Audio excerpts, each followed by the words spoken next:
Good evening, this is Hansel Johnson in Vernon, BC, coming to you tonight at 8:52 p.m. on November the 21st. This is another chapter in this book I'm doing, the Arlo's Soul Talk number 9, and I've tried to be pretty careful with it. Gone over things so far, so that there isn't too much wrong with spelling and grammar and whatever. Hopefully better than the first ones I did. But anyway, I was going to talk about the difference, what I was just talking about previously in the last chapter was how we were living at that time. Now, when I look back in retrospect, I didn't consider us to be poor, but I didn't consider us to be rich either. Like, we had everything we needed all the time. Like, not that we thought about it, but there was food around and all kinds of it all the time. And I didn't really realize at that time that I was living in a little bit of a factory system where I had to help along with everybody else. And in my case, sometimes I had to do a fair amount because I was the oldest. And, we had a large garden, big garden. We had a garden that we plowed with a horse. My pony, Tony. We had a little cultivator he pulled, and I don't know, we plowed it up in the spring or something, I think. Sometimes we did.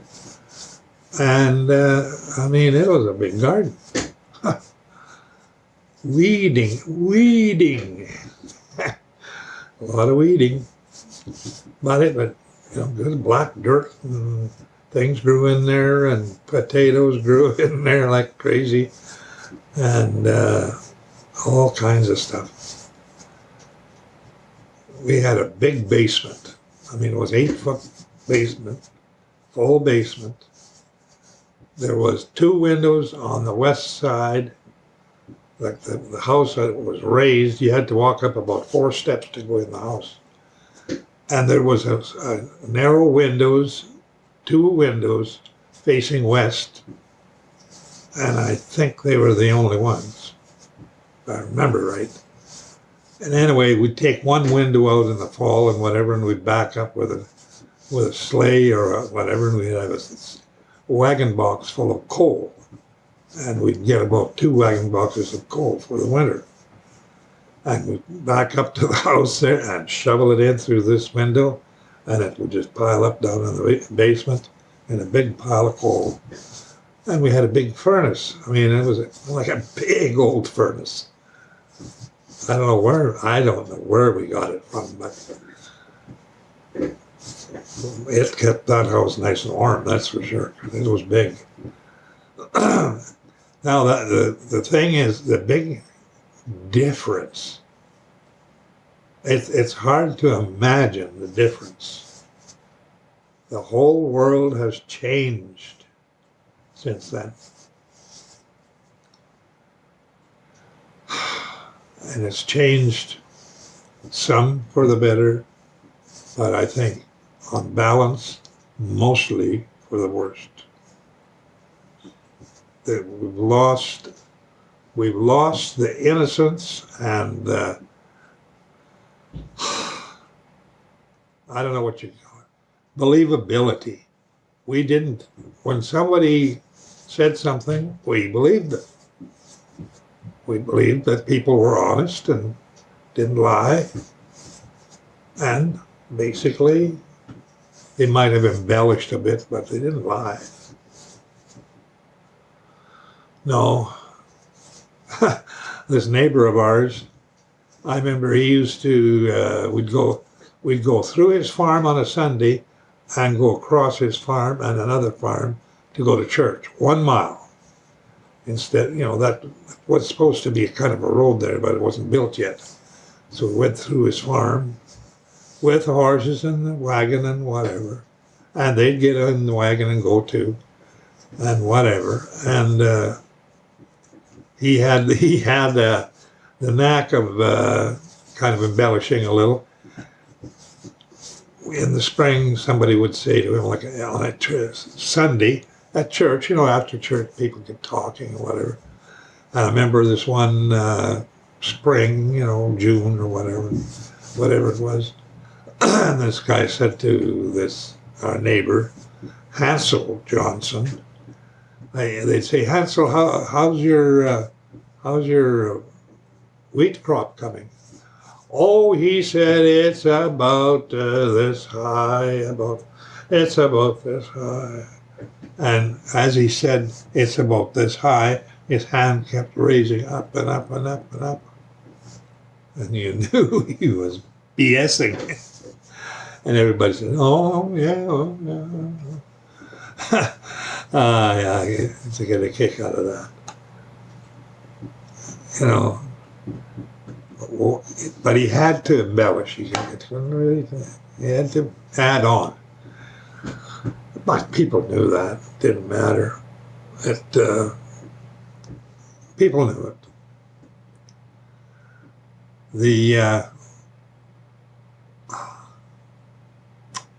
When I think about it, these farms, like a lot of them were 1/4 section, 160 acres.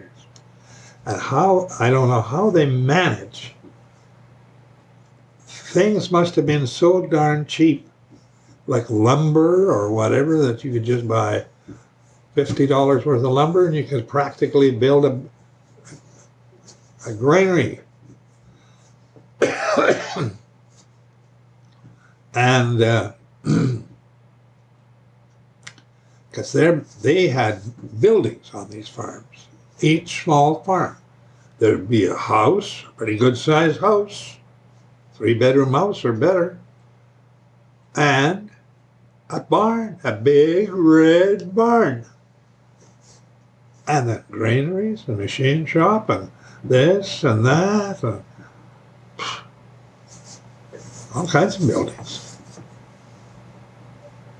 And then machinery, equipment and machinery, and other stuff around. And it was like an interesting place. It was always interesting. There was always things going on, doing something. I mean, my grandpa had a real machine shop full of things like a forge and a whatever, and big tools in there. And he had an ice house. You'd go from the house back on a little curved path, and on the path on the left-hand side you'd pass this big mound in the ground and steps down in going down to an ice house. It was buried in the ground with at least 4 or 5 feet of sawdust on top of it.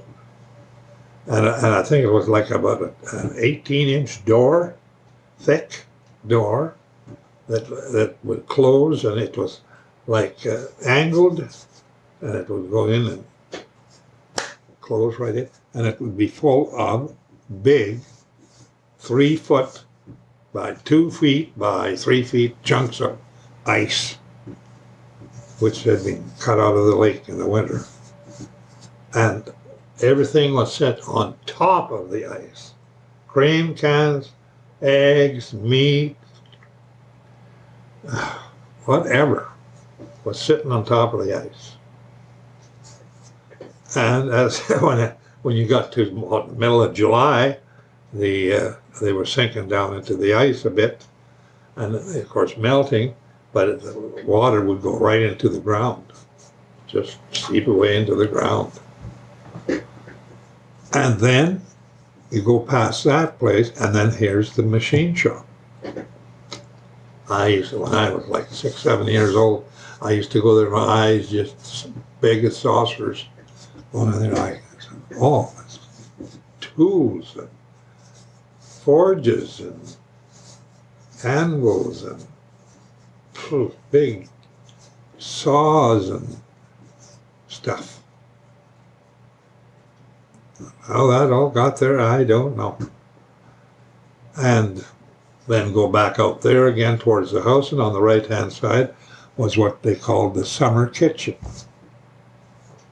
And it was a kitchen with stove and everything in it, but that's basically it. It was just a small little house with a big stove in it and other kitchen stuff. But, I mean, no tables and chairs or anything really, because, well, there was a table and chair in there, but it was, that was the cooking house. And that kept the heat and whatever out of the house in the summer.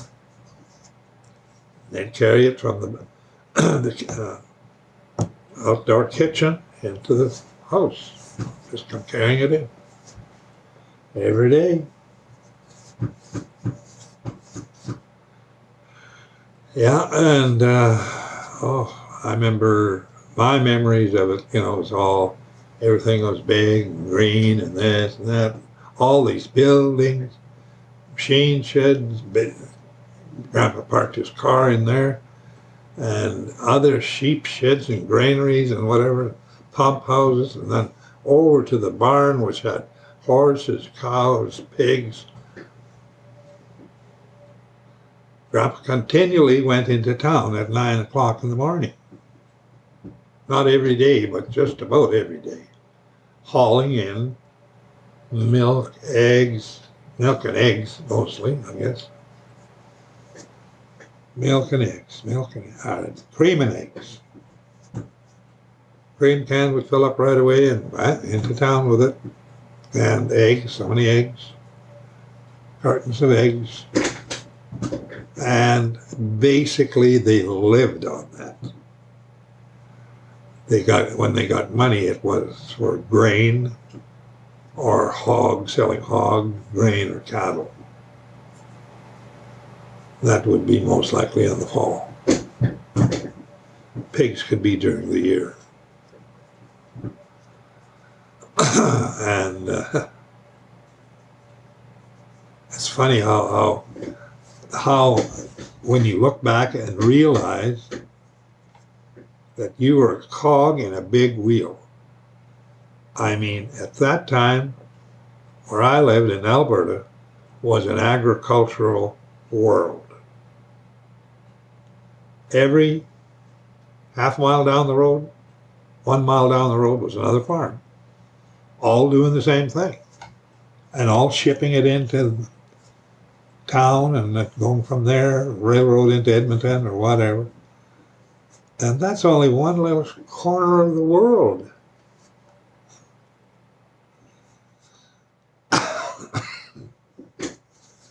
That's funny. It's really funny that your real reason for being born is to realize who you are, that you are a child of God, and that your whole purpose for being here is to make arrangements to understand what you believe in and who you trust and who you pray to and who you believe in. That's the only reason we're here, is to make a decision, because we're passing through this world. We're not in this world. we're passing through. And that's a fact. It's like you come in this end and boom, you're in this physical world for a while, and you go through the world, you go through and boom, you end here and you're finished, and your spirit goes back to where it came from. You've now made a decision, yes or no. God knows what decision you made ahead of time, but you and I don't. Now, that's a hard thing, I think, for people to realize, to get away from the idea that what they can build up on this planet and how much money they can acquire and pile up and get is an important thing. No. That's a hard thing to say no to, but it's no. It's really here to develop your spirit and mind as to where you really came from and where you are designed to go with all the things that God has done to make it possible. The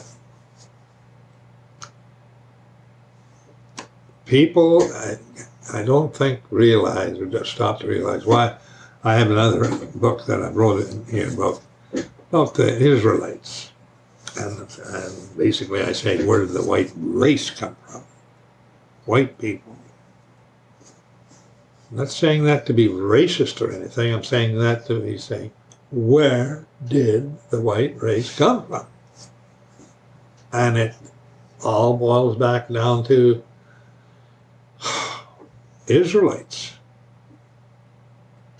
You know, I lived in a white race nation. Everybody around me was white. I thought nothing of that.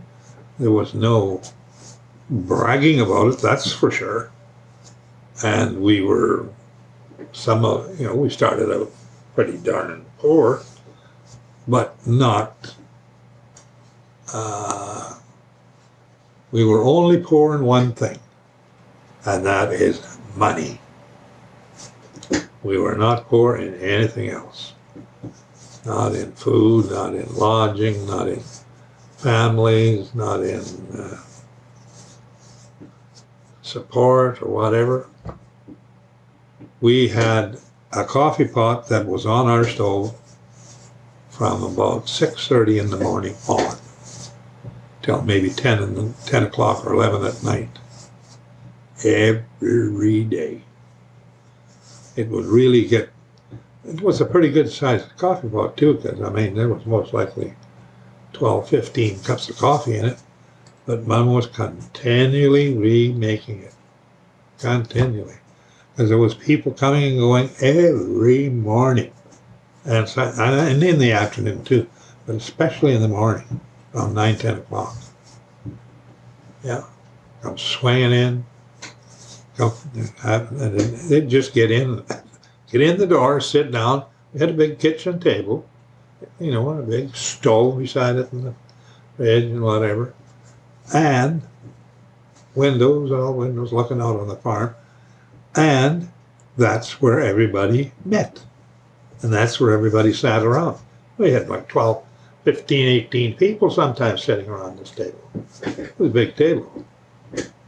And that went on all the time. Never, as long as I can remember, it never changed. And the visitors were always generally the neighbors in the morning, other people in the afternoon or evening. But usually they had to be in the evening because during the afternoon or whether we'd be out maybe in the field or doing fun away or something. Yeah, I often wonder how my mother, who was a meek little girl that Dad married, she wouldn't say shit if her mouth was full of it. Was very meek and but very frugal and very smart. She ended up handling all the money all the time for Dad, and he didn't mind. She was in charge of it, and when he needed money, he'd just say, well, we have to do this now, and we have to do that now. And then she'd do it. And yeah,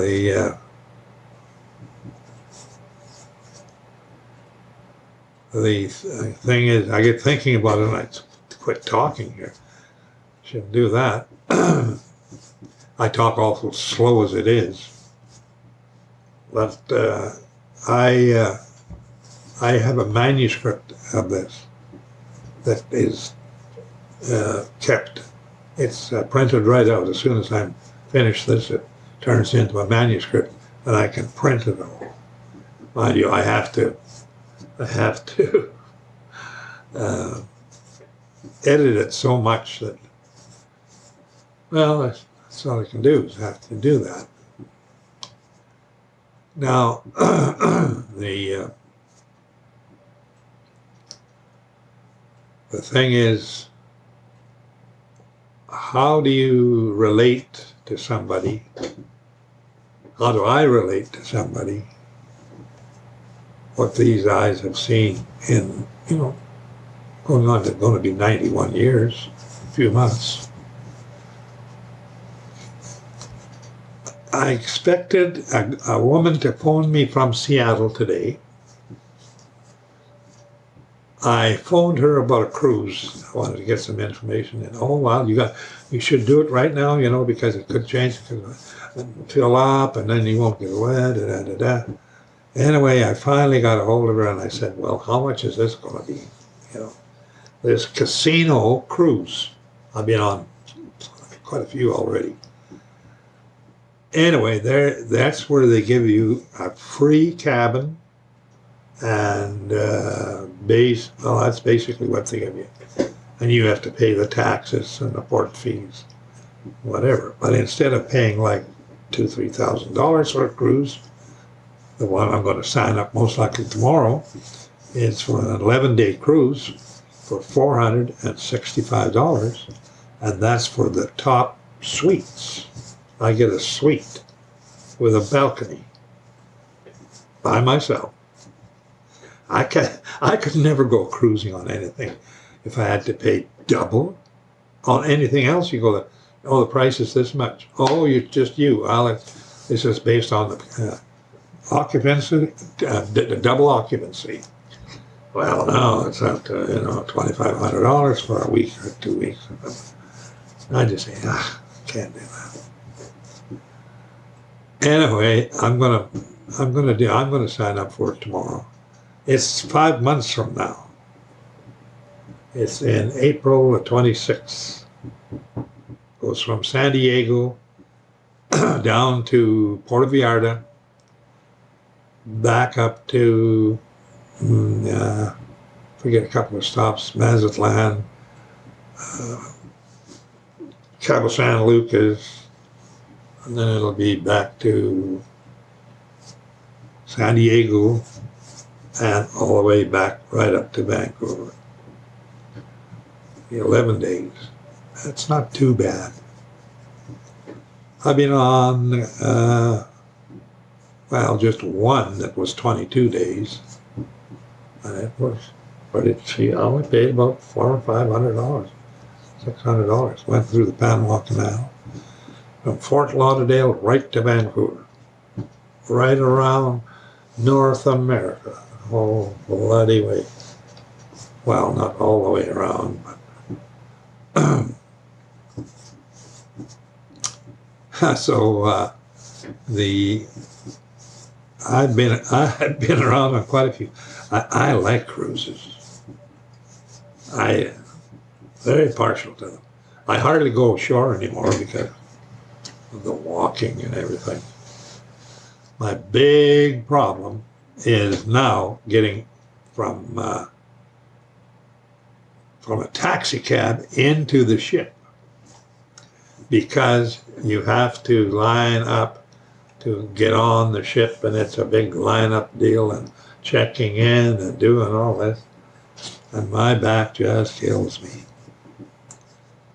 Getting through airports, I got that down now so that I insist on a wheelchair, and somebody takes me through in a wheelchair, right from the doors of the airport, right to the door of the plane.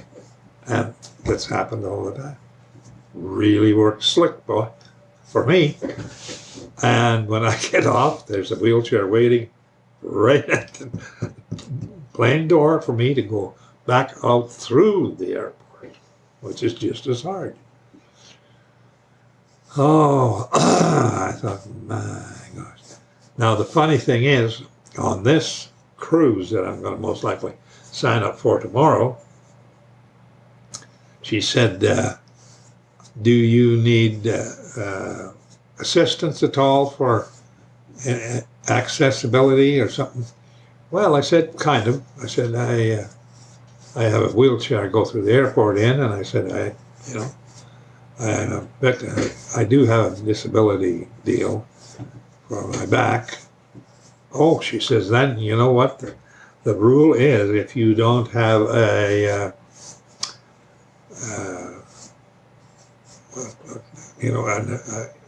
an accessible suite, we have to give you a bigger unit to make sure it's accessible. I said, is that right? Yep, she said. I can't give you just a ocean view. She said, I'm going to have to give you a suite to fill it, to satisfy the regulation. I said, well, then I am needing it. And I chuckled. And she laughed. She said, yep, I can do that.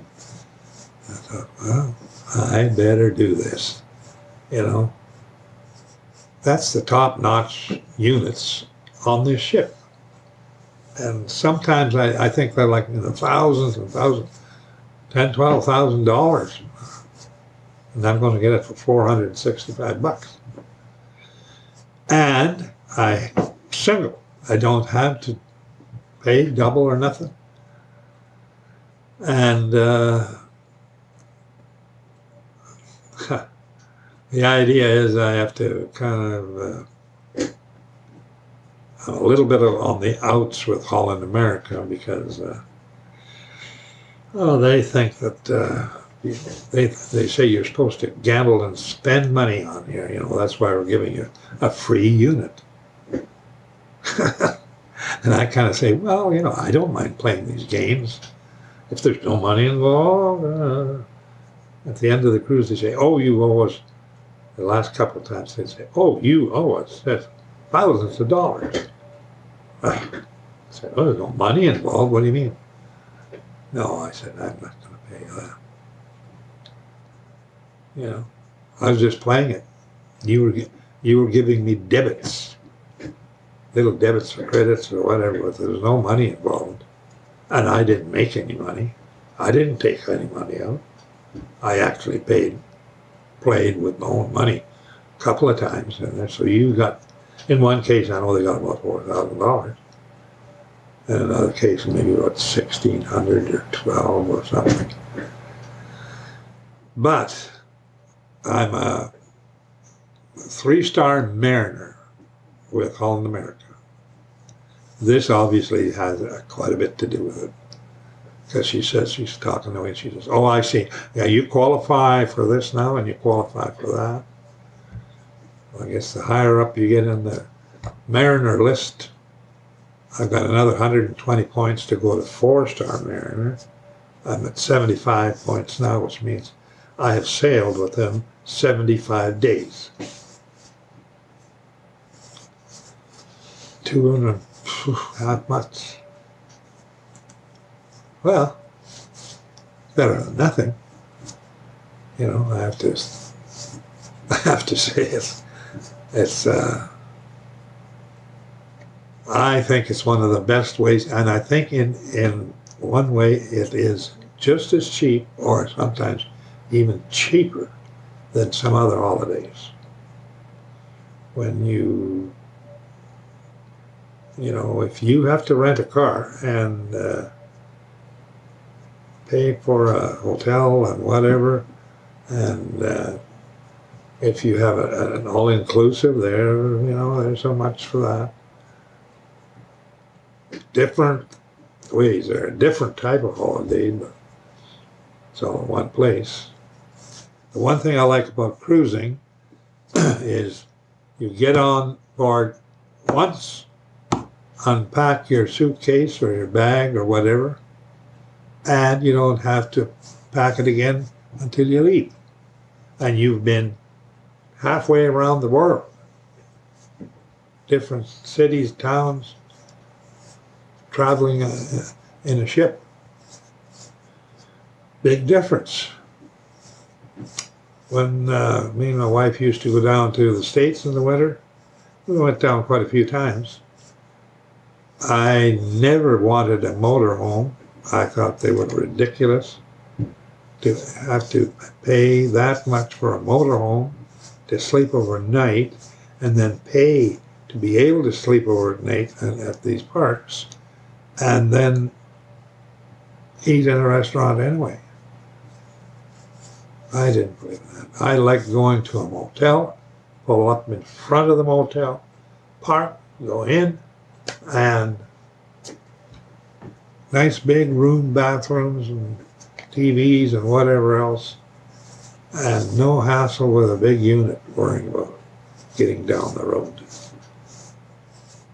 And I did that for years, and I believed in that, and I enjoyed doing that. I never once had a problem getting a room. None, because we'd stop at like 3 in the afternoon and get into town, whatever town we were going to. And then we'd have time to kind of lay around and maybe go uptown a little bit, go to some stores, maybe look around, drive around, look around at the town, and then go for supper, and then back to the motel again, watch TV. And then we'd see what's going on in this town. We'd try to get a newspaper of some kind. Yeah,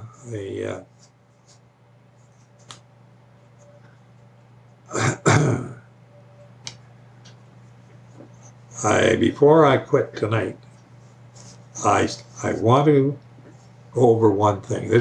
We're getting to the end here, so hopefully you're still with me. It is so important that people, and I say this because my sons and daughters and daughter and everything, they do not think about this. And I don't know how in the world I can get them to understand what's important here. You know, I understand what God means. He said, if you lose your life, you gain it. If you lose your life for my reason, you gain it. Well, you know, if your life is so tied up with being up with the Joneses, say, or whatever, and following the latest fad with everybody, and that is a big problem, because people can get pushed into believing stuff if they think that everybody else is doing it, and I'd look, you know, if I don't do it, I'm going to be strange, I'm going to be ostracized or thought badly of. That's the big thing. People are now controlled by low-level fear. They're more worried about what the neighbors think, what their school board thinks of them, or this group over here thinks about them. If they go to a party, they're all ha ha ha, the latest jokes about someone, usually politicians or politics. And the politics can be the dirtiest ever, and it's ha ha ha ha. Oh, I hate that. I'm going to have to do something. I don't know what. But for people to absolutely fail, miserably fail, to understand what God has done and provided to set up a system so they could believe in him and what he's done and what has Jesus Christ done, that Jesus died in your place and in my place so that you could exist as his son in the future. That was the only way he can do it. He had to create all the stars and the universe and blah, blah, blah to start with, to make it so that we could even live on this planet. Everything had to be just right. Distance from the sun, tilt of the earth, all this stuff. The weather had to be just right. We wouldn't exist or live otherwise. There had to be agriculture, because we were living in a physical body, and you had to feed it. And the future, if they looked into it, or if you look into it, and if I look into it, blows you away. And at least it blows me away. I mean, it's beyond what I can imagine. That's how great it is. It's way beyond. And the idea that God is offering you and I, as you, I'm going to say you especially, he's offering you an eternal existence at the highest possible level other than him. Now, how can you turn that down? That's because now you are in a position of,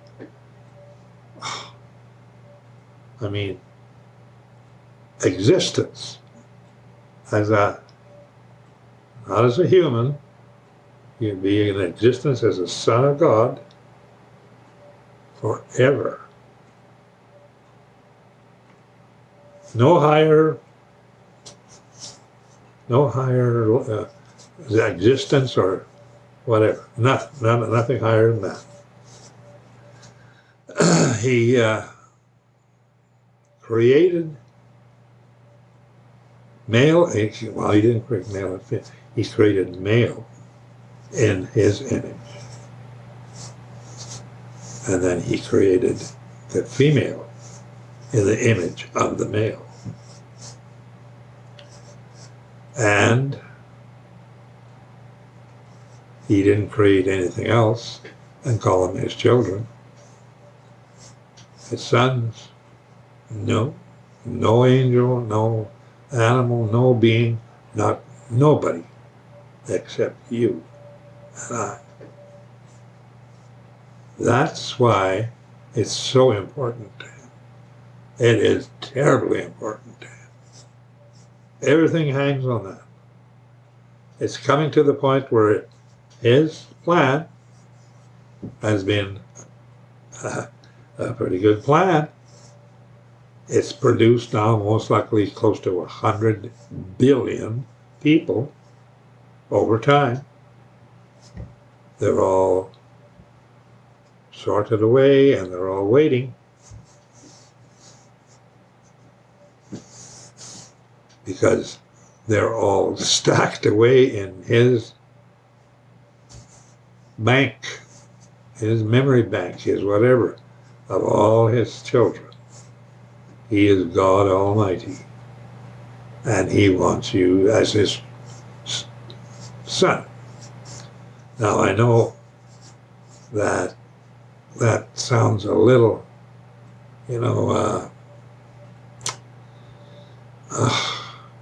strange or whatever you might say. But God is God, and his ways are way higher than our ways. His ways are perfect. He doesn't want any bickering like there is on this planet between male and female because he had to make them a little different. Because one had to be a nurturing, caring. The woman had to be very, being able to actually suffer better than the man, to be able to take care of children and, look after that, bring them up. And then he didn't want any interference in his family. He wanted sons who realized who they were, realized who he was, who loved him and wanted to be with him and would worship him, because it is required. He is so great that it is a requirement that he be worshipped by his children and, well, all the beings. And the business that women will not be in his kingdom is a stark reminder how different he runs things than we would run things. But it does not in any way take away from women's value and men's value, neither one. Because neither one will be the same as they are here now. They will be changed in an instant. They will be sons. They will look like sons. They will look like young sons. When I say young, it seems to me I sometime somewhere had a feeling that it discussed that somewhere, and it was like the sons of God were like 20 years old or something in our idea. And they're most likely, well proportioned and good looking and whatever, even though they don't have a material body, but they have a spiritual body, which is, I don't know how that works. But obviously it's a body that lives in a different realm than we live now, and is eternal. Something to think about. In fact, I tell people, I don't tell too many because I don't get to, but the whole thing is the idea that you are on this planet is not for raising kids, getting married, raise kids, start a business, get a job, blah, blah, blah, blah, retire, and then die. That's not it. That's what'll happen, but that's not the reason for it. The reason is to become one of God's blessed sons.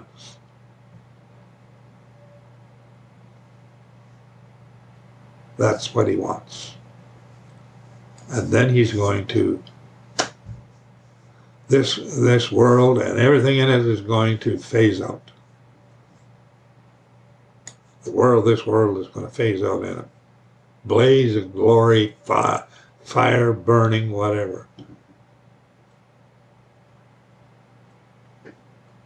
So and the thing is, that's not my idea. That is God's idea. Every single bit of it. It's got nothing to do with me. But I didn't realize it for a long time. And I hope you do. I hope you realize it as soon as possible. And not be a total that your life is not a total failure. Giving it up. Don't do that. Anyway, good night and God bless you.